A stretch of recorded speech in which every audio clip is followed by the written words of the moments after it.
Ladies and gentlemen of the internet, welcome back to the channel. My name is Prosec, and this is Indiethon Spring 2023, raising money for Little Warriors. And we are going to get right into the next run here, which is going to be Inscryption, any percent, with bersekrer. Take it away, my friend.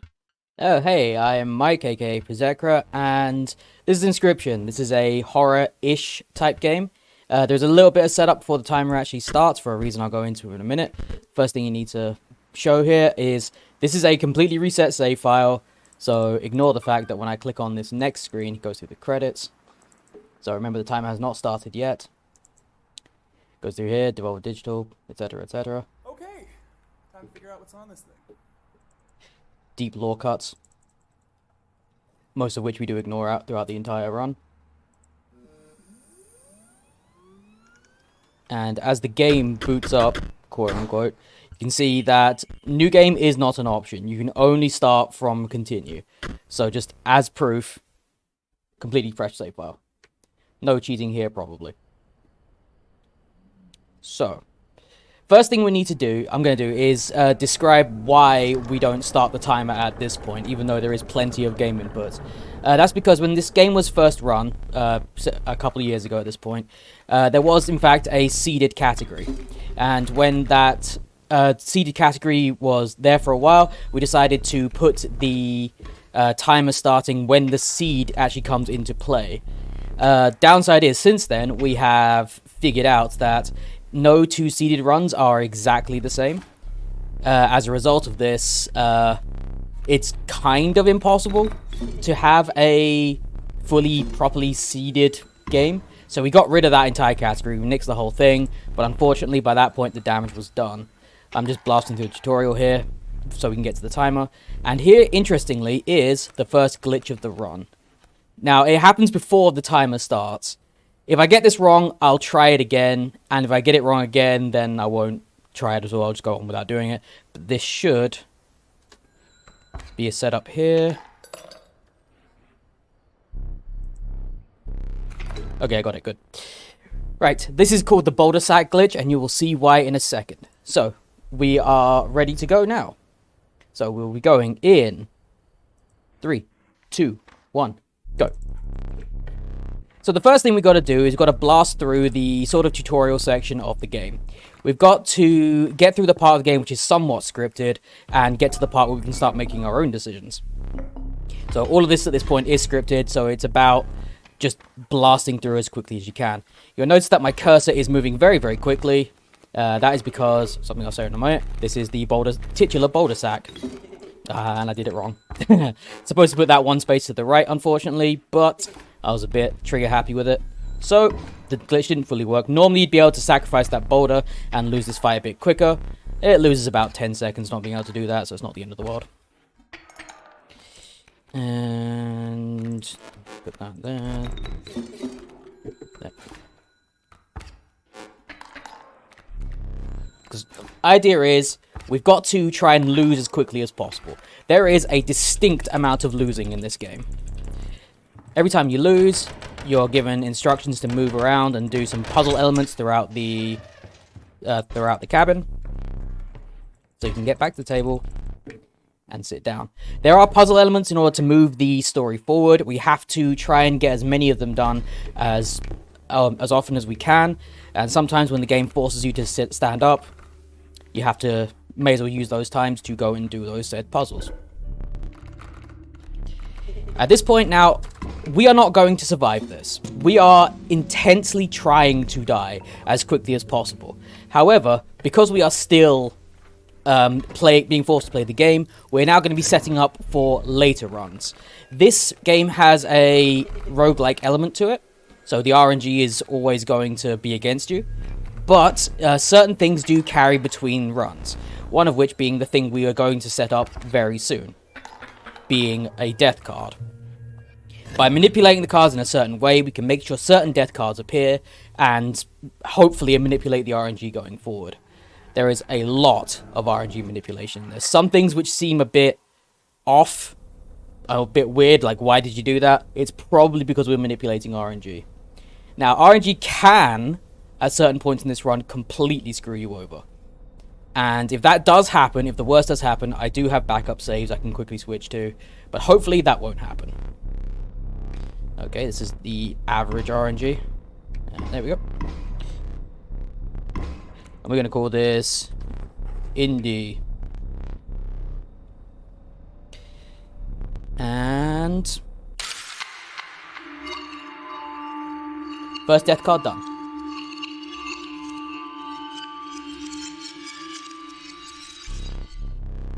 So, back to our second life, as if nothing happened at all, I swear.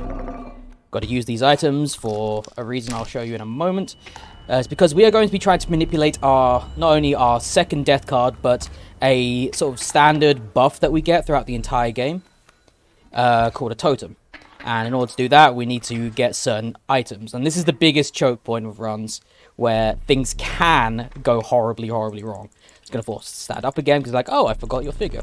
So we stand up, and then while we're at it, we complete some more of the puzzle elements, including picking up this chatty Cathy, who likes to talk at you, and is completely non-plot relevant, but you have to pick it up, because she's hiding a card. Pick up your figure, go sit down.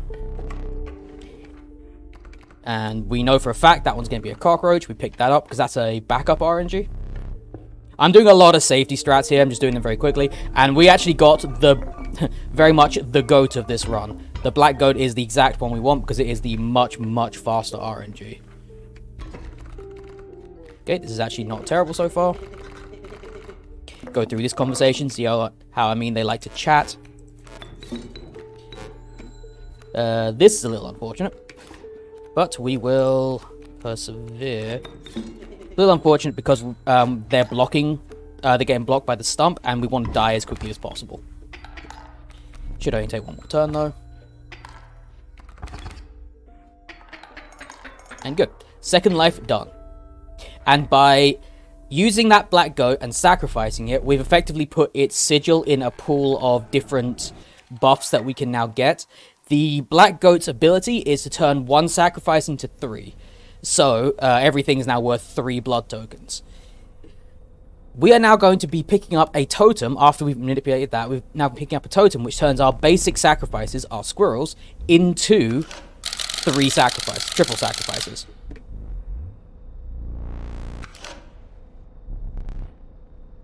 So we're gonna do the next card. Ooh, that's the bad RNG. Okay. So this card is not going to be good regardless. Sadly, it's the other half of the word Indiethon. And second death card, get. Now, as long as the RNG of the game isn't awful, we should be fine from here on out. There is still a small chance that the game might completely screw us up, but we do have backup saves in that instance. So first thing we want to do, we're looking for a pronghorn here. We're not going to get it. Never mind. So the thing we're mostly looking for is a symbol which is like 2 arrows splitting off from each other. First, we've got to do these puzzles. These are always the same, and they love to misbehave and go the wrong way. Or just not move at all. The top 2 are completely irrelevant, but you need to do them to open the bottom 2.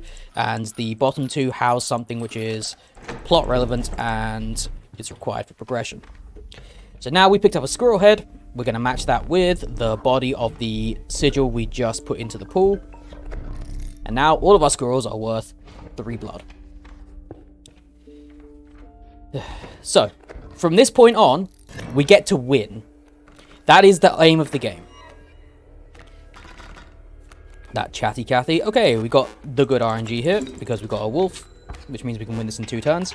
So the idea is we want to get as many of the good sigils as we can and stick them to powerful things to be able to win in 1 turn.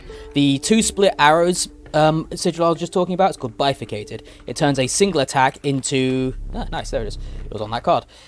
Single attack into a split attack hitting twice, meaning that a 3 damage card will do 6 damage. If you tip the scale 5 damage towards the opponent, you win the fight. So 6 damage is enough damage to kill someone. And then we just want to try and get the best cards we can in every fight. Unfortunately, these are not what you might call the best cards. In fact, they're rather terrible. So we've got the We've got these items on the side, so hopefully we can get something a little better here. That's exactly what we wanted to do. Put that there. And we've cleared the way to win this round. Alright. It's telling us what over damage does, etc, etc.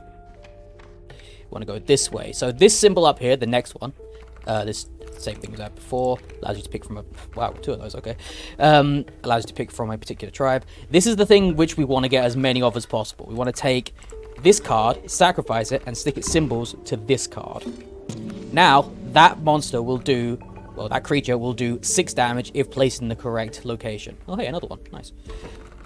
It does require you to sacrifice the other card and burn it off and get rid of it, but if it turns up in your first hand like this, you get to go lickety-split. That means fast. So moving up here, this man very much wants you to consider his pelts, and we consider them. However, we only take the one that is required of us because they're stinky. We don't like them. They just clog up your deck, and we don't want that. So now we're going to get rid of said stinky, and we're going to stick it to the pelt. So now we know it's stinky. Got a little stinky symbol. Pelts are stinky. We hate them. And we're into our first boss. There's 3 bosses in the first act. Now, there is another bit of tech I can do here, potentially, if the cards and the stars align. But we'll have to see if it works.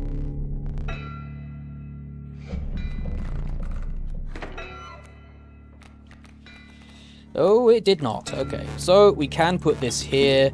That is something, but, ooh, that's not helpful. Has RNG screwed me up here? Oh my, yes it has. Okay.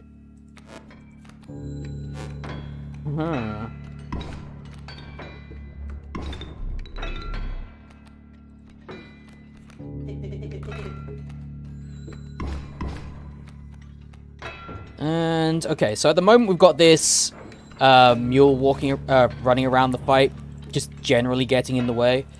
Okay. Want to do that, want to do that.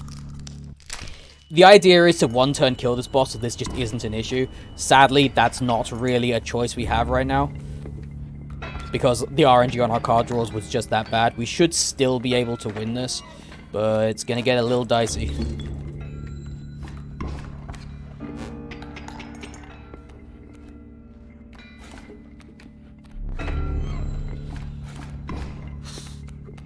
Ideally, you'd like to not kill that because of how slow this is. This is actually an incredibly slow fight, and basically nothing I could do about it. Okay, so we got through round 1. Normally, he would kill all of the things you've got on the field and replace them with these golden nuggets. There is a trick you can do to make sure that he doesn't kill one of them and turn it into a golden nugget. However, because I had the cage wolf down, when you break it open, it puts a wolf on the field, meaning that I can just hit him twice and win the fight. And this fight is eventually done. Yeesh. That one went on a bit longer than I would have liked. Okay. Oh, hey, we beat a boss. Free card. Let's see if it's any good. No thank you. No thank you. All terrible. Just all the worst. Okay. To be fair, a couple of those are actually really good cards. They're just quite slow. So we don't really want to see them in the run. We want to go to this event because the one on the left is quite slow. We just get a free card from this. No thank you, no thank you. Okay, another not great card pickup. But, you know, we'll roll with it, we'll live. Okay, free items, squirrel, fan. No, squirrel. Squirrel allows you just to get a free squirrel out to sacrifice. Fan allows you to give all of your creatures flying for 1 turn, which can help you, in a pinch, get out and over certain things trying to fight you. Now, you might be noticing that I'm able to click extremely fast during this, and while I am a certified mashing genius, unfortunately, I cannot take full credit for this. Because of the sheer amount of mashing involved in this run, we collectively as a community decided that we would let people use a joy-to-key setup to make it so they could have progress, so Z key or the left click to auto fire. That's just a nice. That is just to prevent essentially carpal tunnel from killing any particular runner from before they get a chance to actually progress anything. Now there is a very powerful card, however, we need the Death Touch sigil on it, or poisonous things called in this game. Too much Magic the Gathering. To stick to that card for a setup later in the run. That is a very important card that we got set up right there, and you're not going to see it until quite a bit later, but it's very, very important that we set that up. Okay, we've got our second wolf here. That's good. Yeah, we don't need that.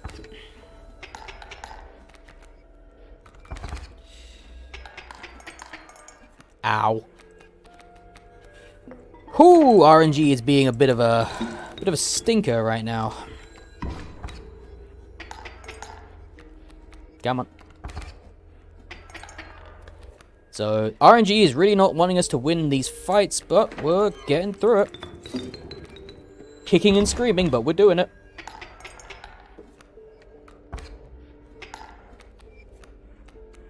And that should be it. Yep. Cool.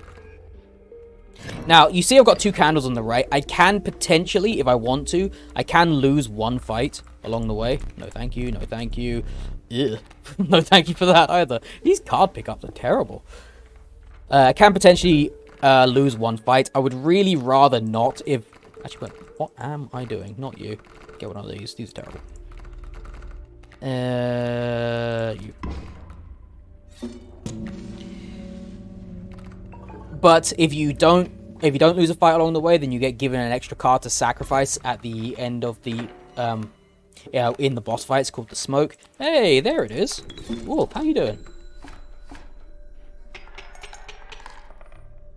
So it's well worth not losing. However, sometimes it is just generally faster to lose, depending on the RNG the game gives you. All terrible, but I'm taking this one because it means I don't have to do one thing later. And I'm gonna see if I can fill up my item slots with anything decent. Let's take that squirrel and another squirrel. Hey, squirrels, as you probably imagine, are like the god tier item in this. Ideally, I want to, if I can get the bifurcated wolf in my first hand, this will be a very quick fight. If I don't, it will be a very slow fight. Because the rest of my deck is not good. Okay, very quick fight it is. Thank you.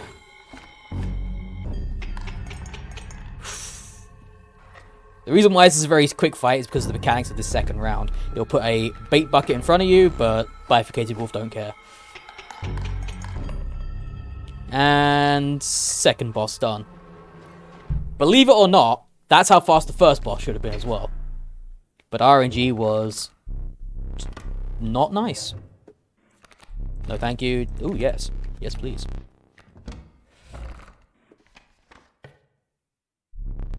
And on to map 3. This is the third map of Act 1. There is 3 acts. We are going this way. Okay, this is going to say you get something of a certain price.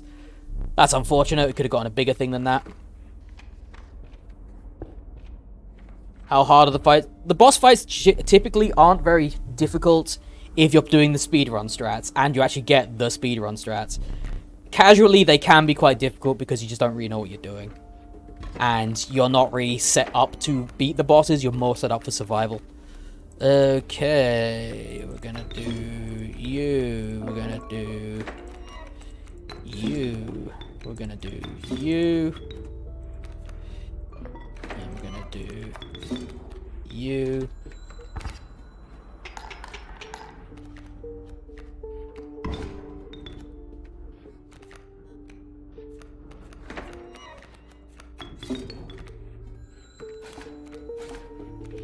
Should have used the fan there. That's unfortunate. But it's okay.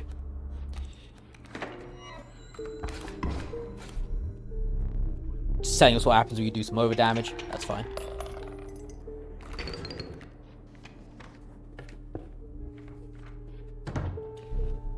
Okay, this is saying, you've got some pelts. I will give you these things if you let me buy them off you. Woo, okay, all of these are bad as well. Normally you'd be able to get pretty good cards from those, but game said no today. Right, I'm gonna take this. This will allow you to power up either the power or the health of one of your cards. And the first one is guaranteed always a power up. So I'm going to be powering up this Ouroboros.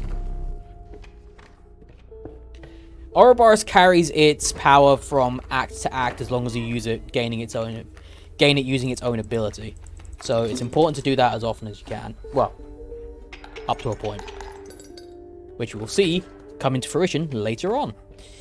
For the time being, we're just moving through the first act. This is another, hey, take my pelts. No, they're stinky. I don't know how else to tell you this. Generally speaking, this game is quite fast-paced, as you've probably noticed, but it does slow down a bit later on. I'm not going to go this way because that is Little Mushroom is a mycologist event, which is the slowest event in Act 1. Okay, not a fan of this hand. This might actually be a lost fight. I might not have a choice in the matter. Ooh, that's also not good. See what we can do. Probably gonna lose this, but we'll see. I would, if I was doing an actual run, I would just tank this fight on purpose, but for the time being, I'm gonna try and save it.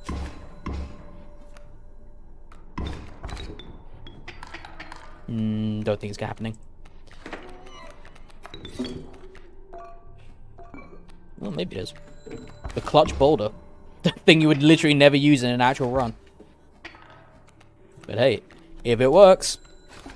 So many rat-related things in my deck. I'm really not trying to do a rat deck. Come on. Okay, there's a wolf. It's not the wolf, but it's a wolf. That'll do. RNG. I love it. Oh, okay. Under rare circumstances, I didn't even know this could happen on map 3. Under rare circumstances, if you satisfy certain criteria, then you can get a concession from your opponent. And that did happen just then. Wow, that was unfortunate. Okay, before we do this final boss, we've got to stand up and go and grab this for plot progression. Now, I know earlier I pulled my teeth out. I didn't say much about it at the time, because I did forget to warn you. This knife is pure horror. Pure body horror. So, if you're squeamish around eyes or anything like that, maybe don't watch this fight. Because you're about to see something, not nice. Oh, I'm not super confident about this fight, honestly. And here we go. Yep. And we put an eyeball to weight the scale. Now, we don't just do that to rush through this first round of this fight. That is plot required. But now we can't see anything. That's terrible. Go to round 2. The trapper did his things. Now the trader's doing his thing. We're going to want to take one of those and one of those. And we're going to... Oh, we took from the wrong deck. Ugh. That's not a good thing. Unfortunately, I pulled from the wrong deck, so I had to restart this fight. So you're going to have to watch me stab myself in the eye again. Whilst you engage in a little bit of eye stabbing, is it a good time for a couple of donations? Go for it. You're not seeing anything different. Alright, we've got $25 here from the ever-fantastic Sprinkle Theory, who has given that money towards the bonus game seeing Stardew Valley Crafts Room NDE. In addition, they say, more Stardew and more Indiethon! This goes to the Stardew Valley Crafts Room NDE bonus game incentive. Excited for this run. In addition to that, we have $40, no comment from Eric's33. That has gone towards the color choice for Cyber Shadow. That has gone towards green, putting it at a $40 lead. If anyone wants to see a different color, then you'll, I suppose you know what to do. Anyway, back to you. Okay, so this is what I was meant to do before. Put that there, grab one of my fans out of the darkness, and we just fly over and win this fight. This is what was supposed to happen last time, but I pulled from the wrong deck, because I'm a silly goose. And hey, the longer the run takes, the more Indiethon you get, I guess. So that works. Okay, 7-7. It's a bit expensive, so I don't like using it, but it is still a one-turn win. And it's okay. We lost an eyeball, but it's fine. They supply us with another. And, oh, wait, this one's special. There's a secret message. Oh, my golly gosh. So now, they're saying something about the cuckoo clock. Let's go check that out. So we stand up from the table, go look over at the cuckoo clock, and hi, it's got things on it. Ooh. What if we point to the arms at the things? There's a dude in here. Again, plot relevant, telling us to grab this camera film. So now, when he goes to take a picture of us, we can have something to fight back with against him with. And those items aren't stellar, but they will be fine. Now we're going to see another bit of tech here. You can actually move while the game is fading in. And if you move really fast, you can get to events before the game is loaded properly. Case in point. There's supposed to be like a whole spooky walk up there, but you don't get to see it. Okay, we don't actually have a ring, so we need to pick it up. But we have ring-related things in our deck. Therefore, we can have a look at this. Normally wouldn't take this boon, but that is purely safety. Ooh, none of these are great. I think I have a pelt still. I do. Okay, whew, good. And that's the one we really want. So, we got both of the boons. Normally wouldn't take both of those, it's just for safety purposes. But, it's good to have them both. Especially if you're doing a marathon run. So at this point, I'm quite likely to be able to make it out of Act 1, which is nice, because not all runs get out of Act 1. And at this point, the game is pretty much guaranteed to go the distance. Notice all the hedging I said there, because pretty much RNG can still be a bit of a nuisance. Go through these chatty Cathys as well. Okay, so we put you there, you there, you there, you there, and yeah, it's gonna have to be for this round. That's okay.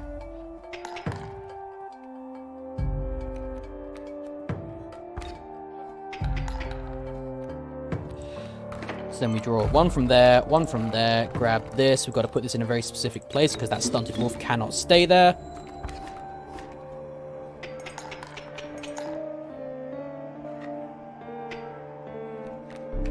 So, round 2 of this, they put a stump in front of stuff, but it doesn't even try to put them in front of bifurcated because why would you? But it's okay. This guy's got death touch, so we can blast straight through the stumps. And we go to round 3 of this final boss. Now, he's looking at the moon, he's saying like, oh, it's very dramatic, but it doesn't help. Well, he takes a picture of the moon. And now we fight the moon. This thing is dangerous, it's scary. How are we ever going to get through it? Oh, death touch. And it's dead.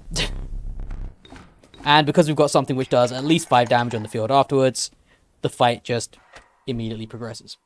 And that is Act 1 largely over. Say largely, we got this little scene here. Oh my, did I just...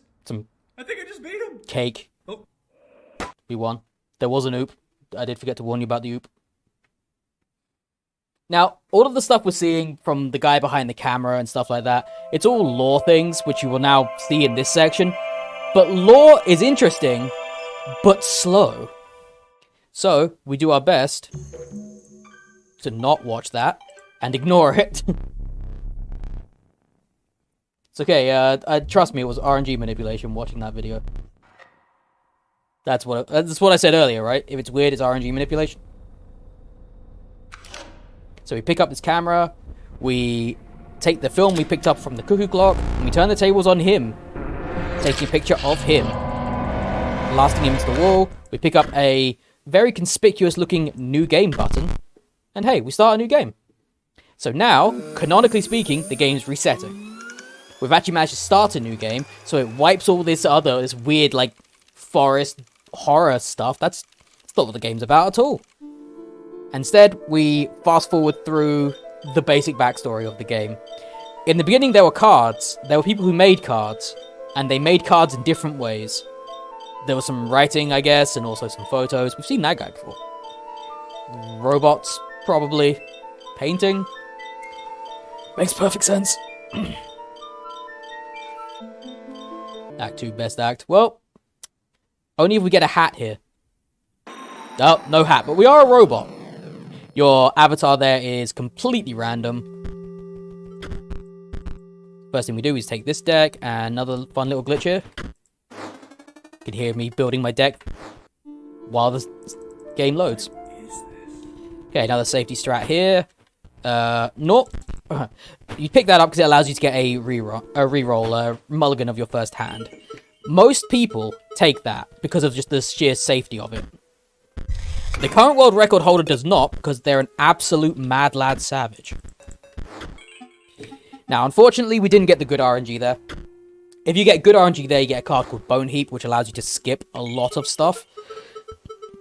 Unfortunately, now we've got to put ourselves in a position where we're having to get enough currency from overkilling them to be able to buy it from a nearby shop. It's not ideal, but it is what we got. So this fight is mostly just us wrestling with this Bonehound until we can get in a position where we can actually kill it. So we're going to put that there and that there. Every time these gravediggers survive a round, they give you some bones, or give you a bone each. You need bones to be able to summon stuff using this deck. And we want to do 4 over damage.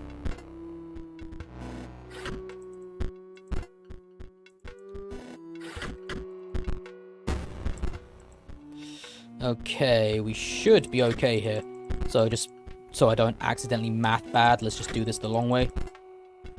Okay, so we've got 3 damage on the field, 4 damage on the field, 5 damage on the field, which gives us 4 over damage, which sets us up perfectly to do the rest of the act.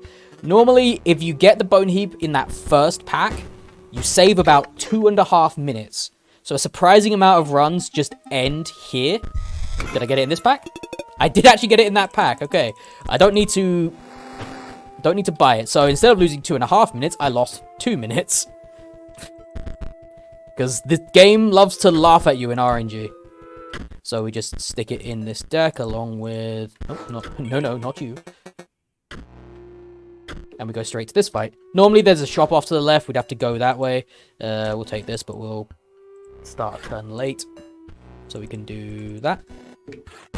But we could skip that step because we got the Bone Heap out of the pack. Okay, so the aim of this fight is to build up as many bones as we can in a short period of time as we can and do a massive amount of over damage. Heapless in Seattle. Yep. So first thing we need to do is survive the initial assault, which is a lot easier than the previous fight. Like, a lot easier. And what we want is as many of these grave diggers as we can get. And also, again, for safety purposes, normally you wouldn't necessarily do it this way, but we're going to be doing little bits of damage and also gaining bones off of the free skeletons that we sometimes draw. Although, we did get the 4 grave diggers down, so now we just hit end turn until we get both the Bone Heap and enough bones to be able to do 20 over damage. Bone Heap's in here somewhere. Oh, it's coming. Oh, it's coming. Okay, I did put it in the deck. Okay, good. Okay, sometimes you get a little worried about these sorts of things. So, I need to do 23 damage. And this might all seem arbitrary and random, but it happens for a very good reason. Cool.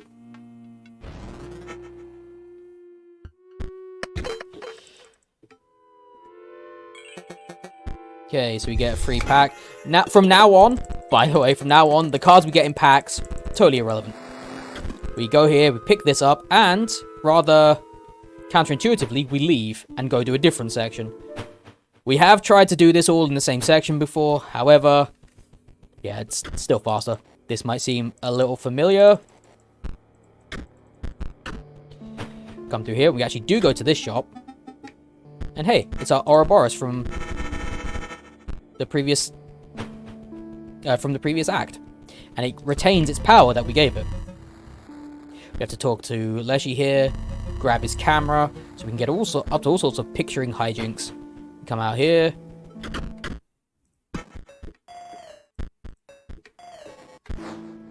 Take a picture of a dog, saying like, hey, we found your dog. Here is picture proof.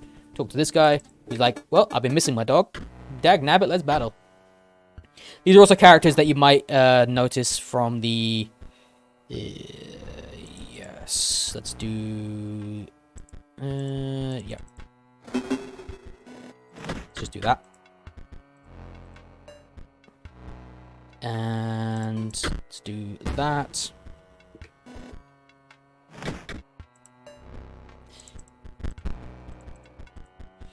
And do that and that. Okay.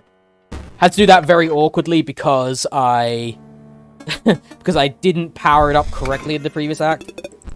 Not a lot I could do about that, but it's fine. The deed is done. Take a picture of this here large fish to prove, hey, we've caught a fish. Let's go talk to the fisherman. Yes, that is exactly why you need all the foils before the overdamage from the previous fight, so you could buy Ouroboros and a butt ton of squirrels. Okay, and now, so you might be wondering how I'm managing to get perfect RNG in this fight, and it comes down to that thing I just talked about. All of the squirrels and all of the skeletons, plus one Ouroboros, guarantees you to get a hand with with 3 zero-cost cards and 1 Ouroboros. Because the way your deck draws cards... Sorry, a bit of a bunny death here.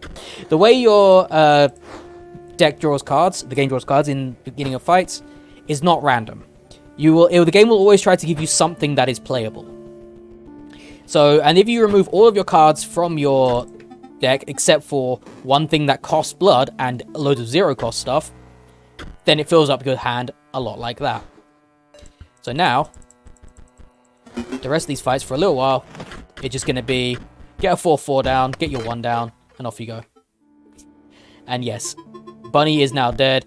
Because there is a couple of things this game kind of hates. It's capitalism and rabbits. There is multiple instances of you disliking or killing rabbits in this game. Okay, so we're into the first boss of Act 2. There's a very, very specific strategy to do for this boss, and if you do it, it's quite a fast fight. But if you mess it up at any point, it becomes a very, very slow fight. So I've got to be a little careful not to mess that up.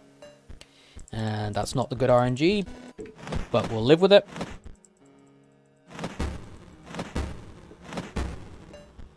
Still not the good RNG, but again, we'll live with it. Basically, we wanted a skeleton to appear instead of squirrels. But it's okay, because those two hit, and... fight is over before I even said anything about it. That is boss 1 of Act 2 down.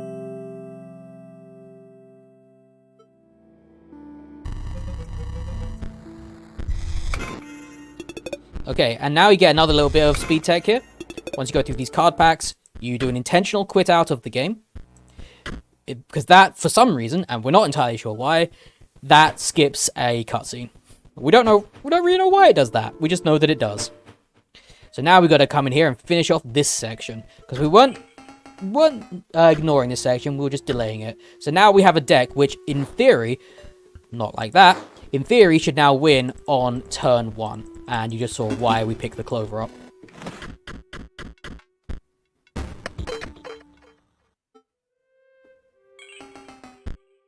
And we go through here. These cards are largely irrelevant, but of course, that one gave me a bone heap just to tease me.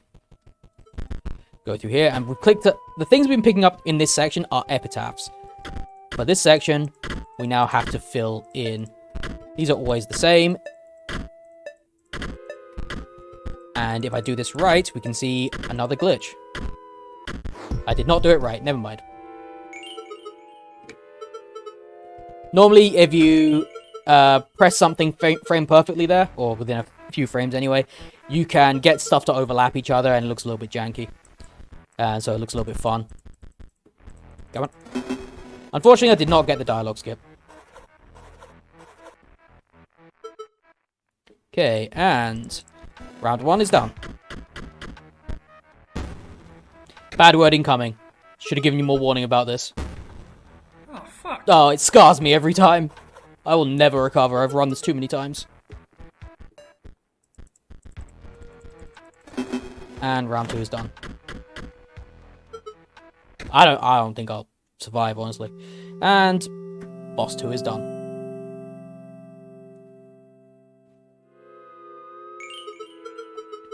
Okay, we're gonna attempt a glitch here. Let's see if it works. Yep, it worked. Yay! Okay, we're about to see something real janky. If you force quit out between those 2 packs, you can ignore the second pack, a bunch of dialogue, and you get to see something real special after the next boss fight. It basically doesn't change a flag in the game. Sorry, I couldn't talk and count at the same time. So it makes something happen later that should have happened then. And it looks really janky, and the game's not prepared for it. Okay, and now, because as a scripted death in the Grimoire fight, that became a 5-5, now every single fight from now on is just put down the 5-5 and win. And it's about how fast you can do that. So we're going through Magnificus's disciples. First one is that unfortunate Goobert. Second one, oh, again, can't count and talk at the same time, is this training dummy. And the third one, well, that one's quite stimulating. And that's not me saying that, that's the game saying that. And yes, if you like game breaking, there is oh, there's a doozy coming up for you.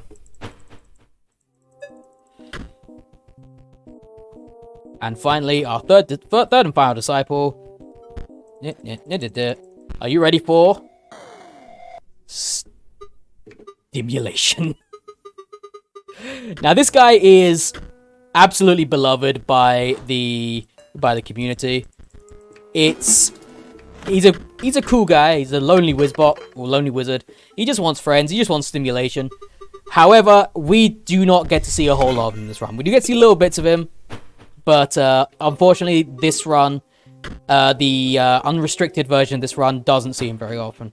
He is the absolute MVP of the no major glitches category. So if you want to see more of Lonely Wizbot or Lonely Wizard, then read No Major Glitches.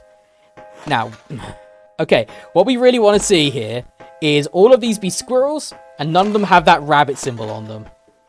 Especially this one. Okay, good. This section is purely RNG, and it is slowed down tremendously if you're forced to use something with a rabbit symbol on them. We didn't get that, so it's fine. We got one rabbit, we got one bun.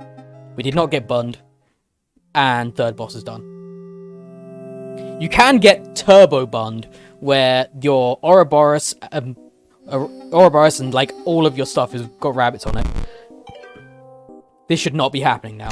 This should have happened after Grimoire. Game doesn't like it either, and you're about to see why in a second.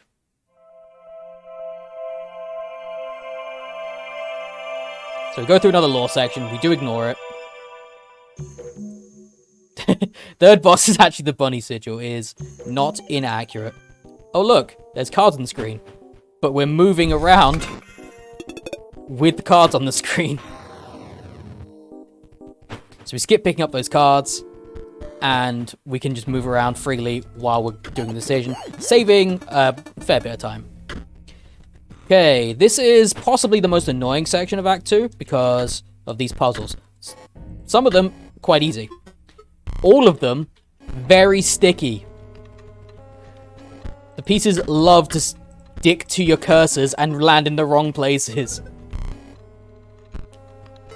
If you do that little run there fast enough, you walk on nothing. But as like the rest of the sections, you just gotta kill all the minions and then the big boss man himself. Nope, come on, come on. Yeah, cards are a little sticky in this act. It's fine. Okay, fight that guy. Run away. Do this puzzle. Real Chad solve puzzles right to left. And this is the puzzle I hate. Oh god. That's such an awkward puzzle. I hate it so much. In fact, I'm pretty sure everyone who runs this game hates that puzzle. You've never seen me hit that trick on a run. Yeah, I've actually hit that trick tons of times. I promise. It's RNG manipulation, I swear. By missing that, I actually improved the RNG so much that I win. Okay. 2 more puzzles. The rest of them are a lot easier. The top right one there is by far and away the most awkward.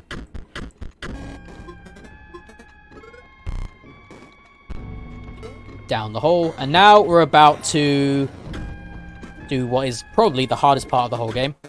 Hardest fight in the game. Okay, I won the fight. Okay, that was terrible. That fight is just a gimme, because the in-game reason as to it is like, I'm very busy, don't fight me. Because he's dredging things up. So he just gives you that fight. And next we've got the final fight of this section, PO3. This is another one of the easier boss fights, especially if you guarantee to start with a 5-5 in your hand. The only tech in it is, you gotta put the Ouroboros right there. If you put it anywhere else, you lose. If you put it right there, though, you win.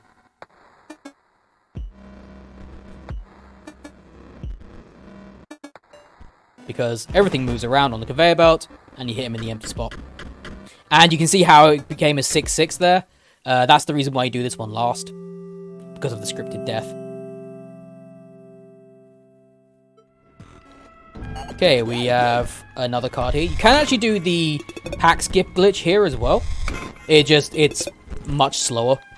Like, you're better off just picking up the cards at this point. Okay, I'm returned here. The game's like, which of the bosses do you want to fight? And now we started over here, but we're going to take this fella. Mostly because PO3 interrupts anyone that you pick. And this way you're just avoiding some dialogue. Okay, and this is actually the hardest fight in the game. I lose it every time. Volume warning. This part gets a bit loud.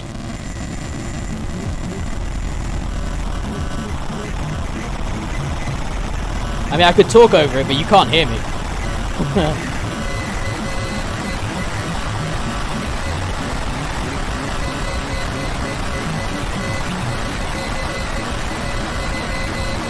Bit rate warning. Yeah, that too.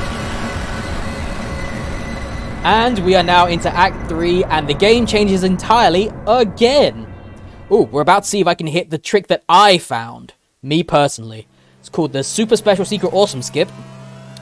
And you're about to see why, if I land it. We'll see. It is surprisingly difficult, and it's... I mean, you'll see it if I get it.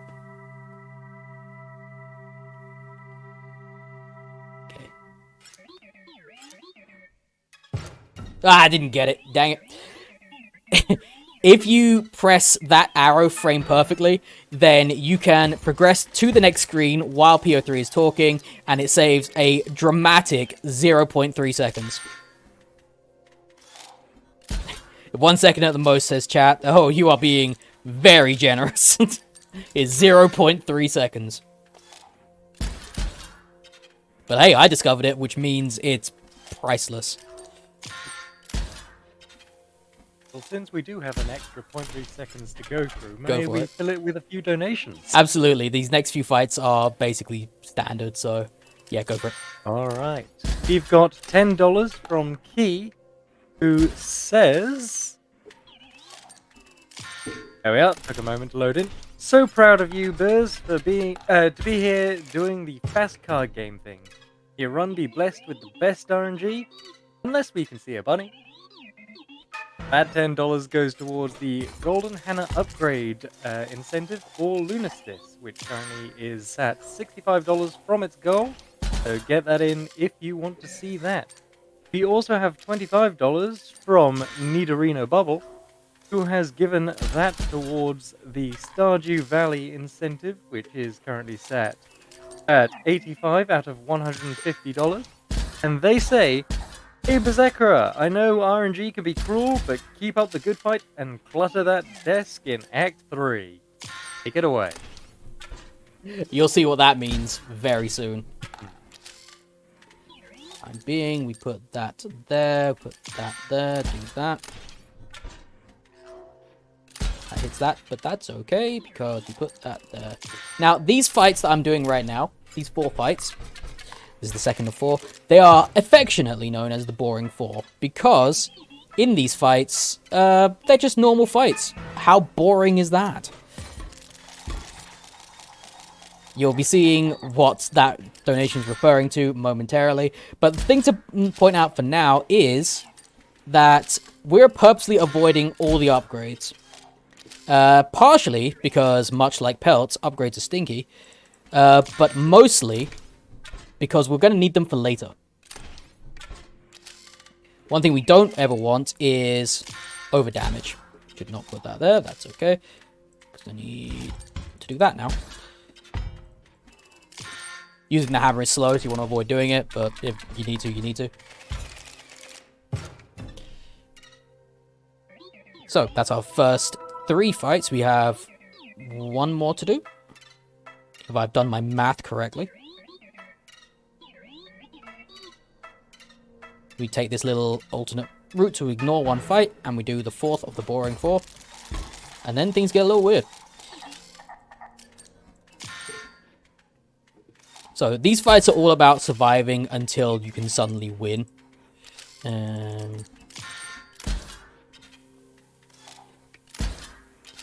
That's good. We're going to take you, put you there.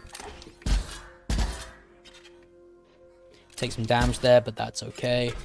Sometimes you get very close to losing, but there's not a lot you can do about it.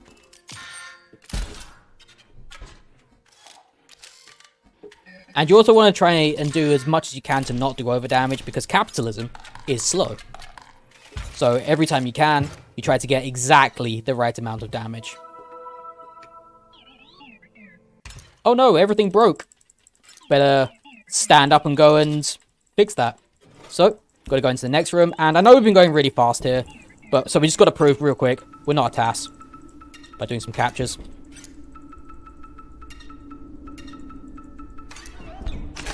Grab a battery, and get back to the fight. Okay. You're about to see the main crux of the tech from Act 3. There's been a lot of other stuff, but this is the main one. Yeah, you're not really supposed to be able to do any of this. Oh, that didn't work.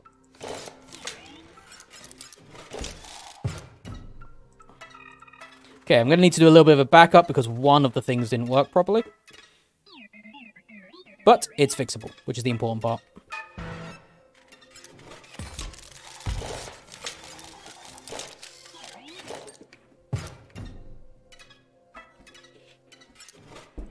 So, the way this works is you're essentially tricking the game into believing that you are completing events during fights, which allows the game to slam the tablet back down and allows you to continue on forwards.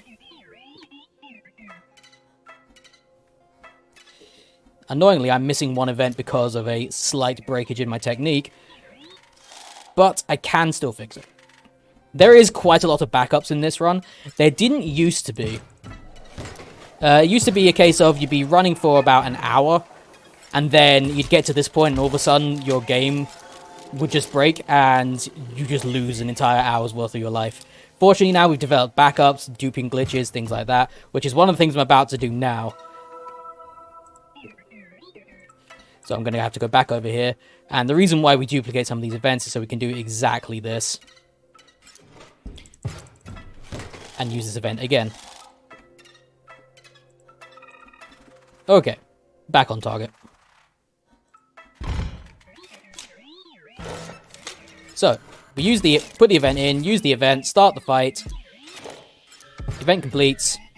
Boss 1 done.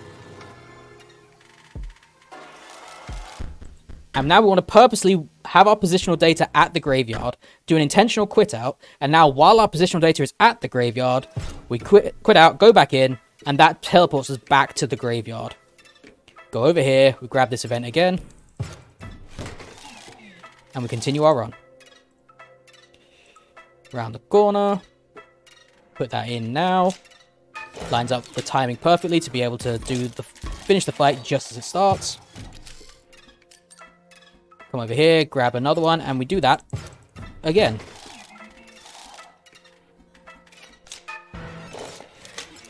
So this glitch is a lot easier than it looks. The difficulty is doing it quickly. Go through here, and now we have another intentional quit out because that avoids a soft lock. Again, we're not entirely sure. We have a good theory as to why this one causes a soft lock if you don't quit out there, but we don't know for sure, as the game forces us to stand up again. This time going in here, and it really wants to make sure we're not a robot by doing basic math. Ooh. 12, 4, and 11. Those numbers are always the same, but twitchy fingers can make you accidentally go over click.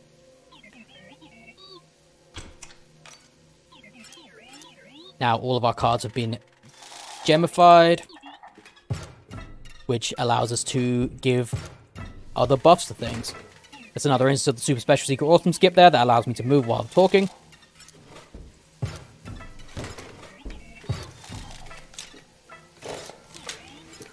Moving around and letting the events go off at the same time.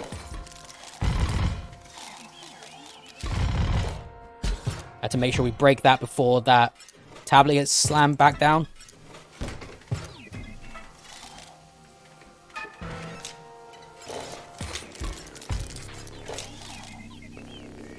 Nope, that one's got to go in. Not in there. Oh no, that's fine. Okay, that is fine. Okay, again, I used the wrong event, unfortunately, so I'm going to have to go back and grab that. I'm going to have to do another small backup. Because surprisingly, or unsurprisingly maybe, this is not super easy to, like, keep track of all this. But it is doable. More doable than you think. Oh.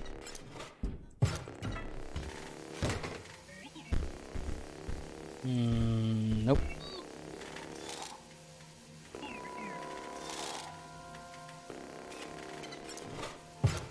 Oh no, don't tell me it's done this glitch.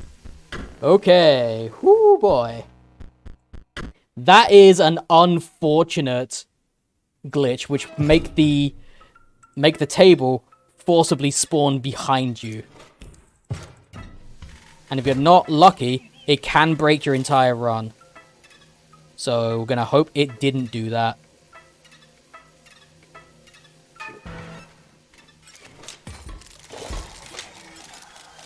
I don't think it did. I think we're still okay.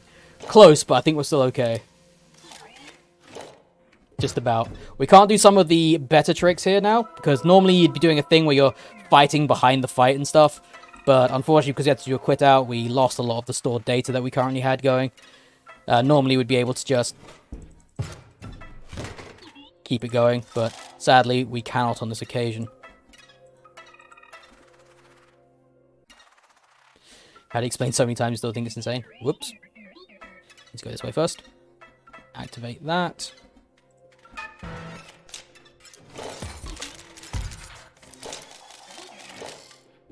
Actually a decent pace.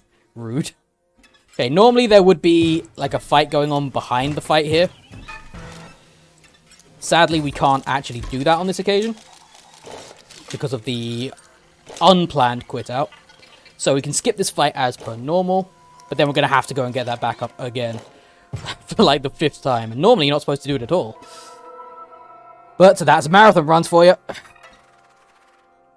So go grab this back up again, and we can use it to defeat that boss.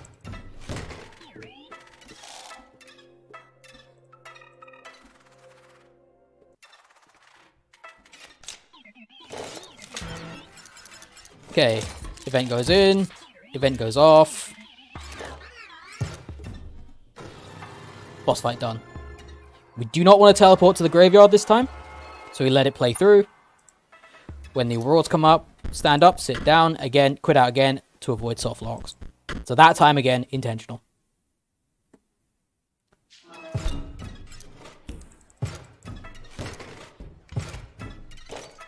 And we come over here, we've got to grab a few events for the next section, so we have a decent stock of them going forward.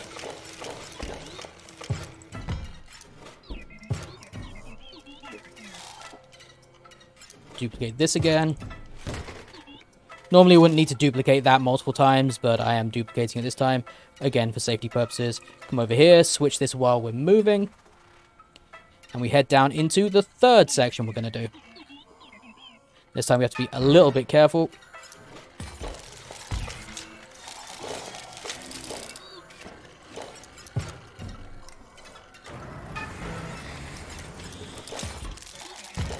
Gotta use these events at the correct times to be able to skip the correct events. These events are going off while this one pays in. We wait for this to conclude.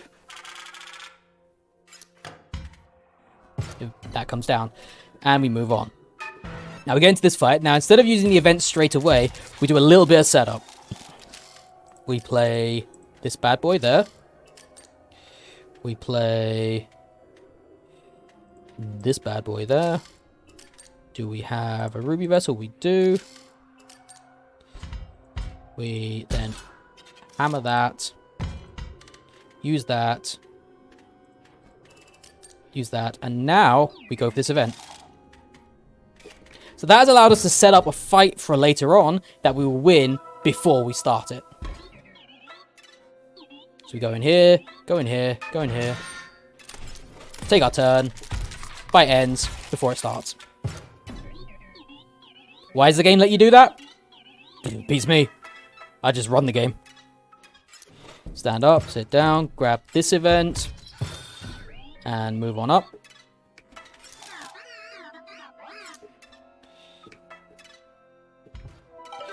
Okay, so at this point, this event, we actually skip this after doing the photographer fight. So now we have to do it now. If we've managed to skip this entirely, it completely breaks the game. It soft locks the game. You have to watch it at some point, we've learned. Activate that event. Go through to the next fight. Animations go off. Event lines up pretty decently. Next boss done. Again, we don't want to teleport there, so we don't quit out. Grab this event, store it, and we go to the final section of Act 3. Make sure we don't accidentally use the event there, as I've done many times. Skip through that fight, grab this event, and now the events get a little bit janky. First of all, we've got to do that one, which is fairly standard, but at this point, we've got to activate these satellite dishes. Now we've got to take an event that we can't even see, and we've got to race it, because this one goes off automatically, so you have to actually get to the next fight before that event concludes, at which point you can start doing this event, because that one takes a little bit longer.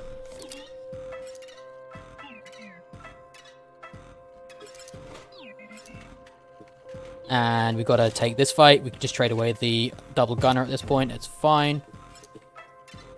And then we have to race this event, which is the tightest timing in the entire run. So I really hope I don't mess this up. Okay, we are good. That is by far and away the scariest part of the run. And we do this. Go to the next fight. Complete this event. Grab another random nonsense card. Get through. Duplicate this event. It's also very important that we duplicate that one. one last power-up of our big fat 2000. Hit the last satellite dish, come through here, grab this event one last time.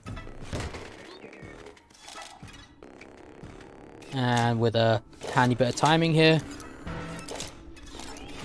Fight starts, fight ends, boss done. And now, one last time, we want to jump back to that graveyard because Act 3 is actually done now. We take one step down, one step up, and we hit a giant wall of dialogue which we have to skip through.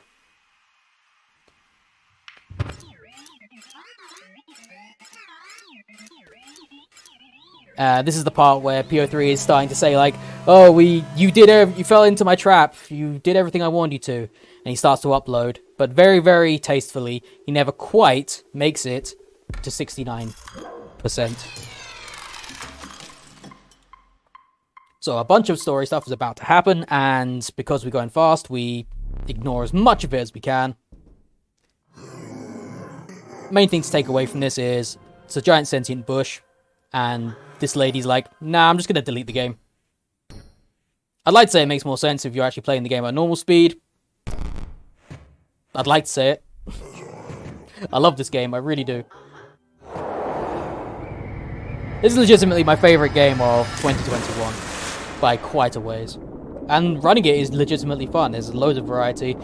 Act 1 is like your test of skill, Act 2 is your test of puzzle solving, and Act 3 is your test of whatever that was.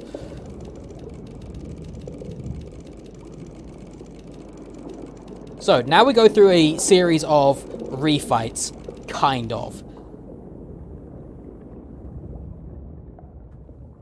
Where the game is starting to canonically die now. And here's a metaphor to show that.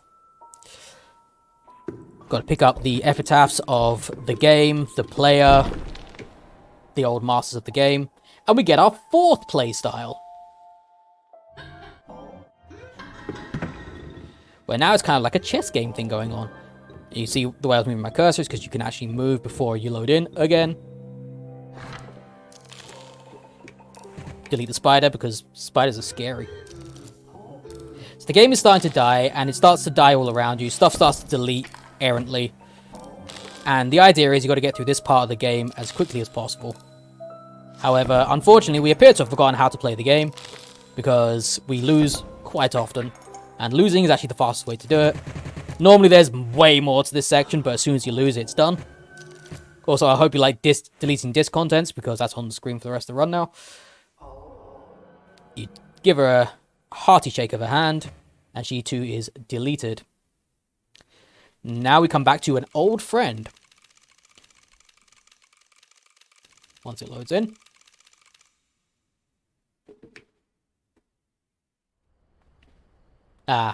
Seemed like only yesterday.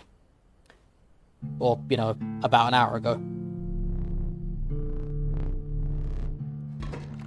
So, the only thing you need to know about this section is A, you want to lose as fast as possible, but that's pretty much par for the course. And B, you want to be careful about mashing too much. Because you see where it says 1 card per turn, don't be greedy? If that comes up at the wrong time, you waste several seconds, because it can't progress the actual dialogue of the game. So you have to be very, very careful when you mash at this section. You don't want to overlap text. Because if you do, stuff just takes longer. And that's slow, and we hate that. You know, just to mix things up, I'll take it from my main deck. Normally I just take it from a squirrel deck for safety. But you know what? Here's some old friends. Oh hey, Rabbit Pelt, remember them? Good times.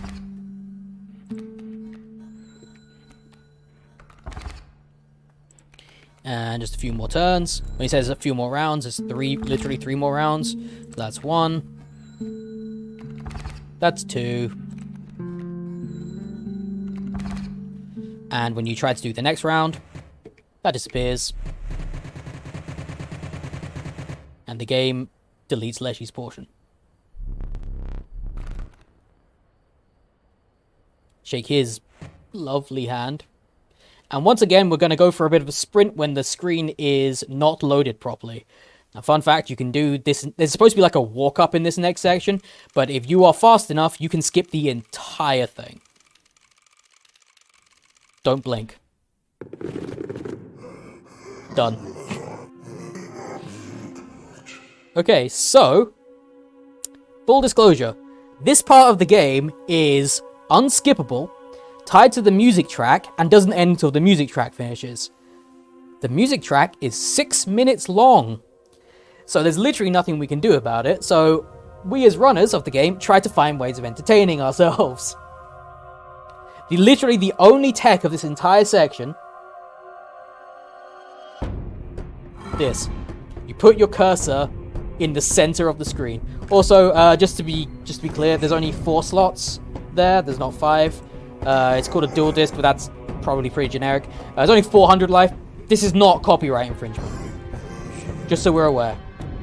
It's not copyright infringement, and see, there's a bell. That's not in any other properties. And, you know, if you look in the rulebook here,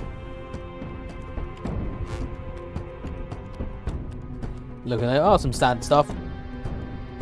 Torso of Adaxio, legs of Adaxio, arms of Adaxio, head of Adaxio. It's not copyright infringement. Also, we're talking about VR, which is just not a thing in the game. So you see some fun stuff, but other than that, there really is nothing else to say here. So at this point, we do have quite a while, so if there's anything the announcer wants to read out at this point, now would be a perfect time to do it. I absolutely can do so, yes. I'll tell people about who is supporting us. So Indiethon is supported by Team 17, an independent indie game publisher based in the United Kingdom. Visit their website at team17.com to view all their game offerings. And I believe they have also given to us a couple of beautiful prizes which we will be giving out to people who donate. So we have the Team 17 Recent Releases game pack. For anyone who donates $20 or more, or even, I believe, a sum total of $20, you can do $21 donations if you please.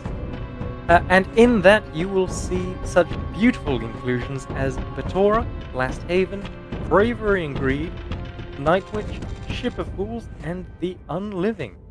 There is a link you can find in chat to see all of the prizes, not just that one, and some provided by our very own merch team here at Indiethon. That out of the way, it seems like the game is doing some funky things, so please take it away. Oh, it's not. This is the halfway point. Oh my goodness. Yeah, there is literally... I wasn't joking, it was literally 6 minutes. If anyone in this entire chat can figure out how to skip this, we would love you forever. We have to find things to fill this time slot. Some people just walk off for 6 minutes because there's really nothing to do here. And now he just stares at us again for another 3 minutes. So if there's anything else to talk about, then feel free to. Yeah, why not? Let's get that back up. If there's anything you need to shout out, may as well do it here. You know what? You're right. I actually do have some stuff to shout out. So obviously there's me. I run this game fairly frequently. I'm also a variety streamer in general.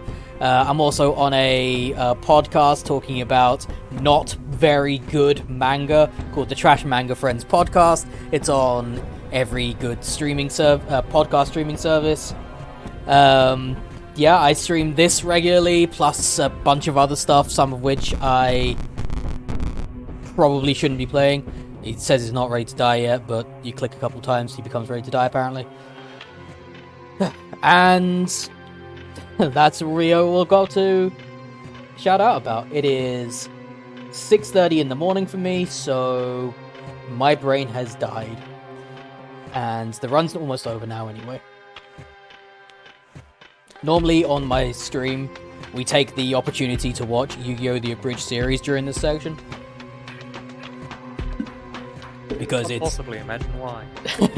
It is very related. Right, yes, if you want... Good point out in the chat. If you do want to run this game, there is an active community for it. If you go to speedrun.com, there's a link to the Discord for this game. I'm on there constantly. A bunch of other people are as well. We're all very friendly, and we are always willing to help. No stupid questions, that kind of thing, because we realize this game can be quite confusing at times. Mostly referring to that Act 3. There's also plenty of other categories as well. There is no major glitches, where you don't have to do any of that. It does save about anywhere between 7 and 17 minutes, but you don't have to do any of that if you do no major glitches. There's also smaller ones as well. You can run individual acts, and there's also moon percent, which is just kill the moon as fast as possible at the beginning of the game. I only run this one because apparently I like pain and resetting. Yeah, I think that's about all I've got to say on the matter. This should be over quite soon. I believe it's after this turn here. Okay, there we go. It's winding down now. So, time is coming up soon. Not quite yet, but it is soon. Oh, sorry, forgot to move my cursor. It's got to be in the middle of the screen. Doesn't have to be in the middle of the screen, but that's literally the only thing you can do to speed the game up at this point. So he crawls towards you. Because, of course, the other people got to shake your hand, so he wants to as well. Mr. Sentient Bushman himself crawls towards you, but sadly doesn't quite make it. And now we're back in the deleted game. We are just Data. Here's a character we didn't see much of, or at all in this run. Time is coming up. And time. Another volume warning, by the way. This gets real loud.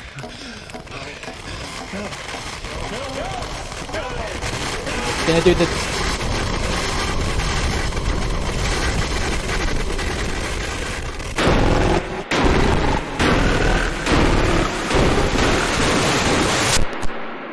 Okay, and while there's some ending cutscenes here and like lore and whatnot, I'll just say thank you guys very much for having me. This is a blast. I'm glad it actually mostly went okay. Sometimes RNG can be very, very fickle in this game, but it is a really fun game. I encourage anyone to run it, and just so you don't have to watch through the whole cutscene, I can say I'm done now.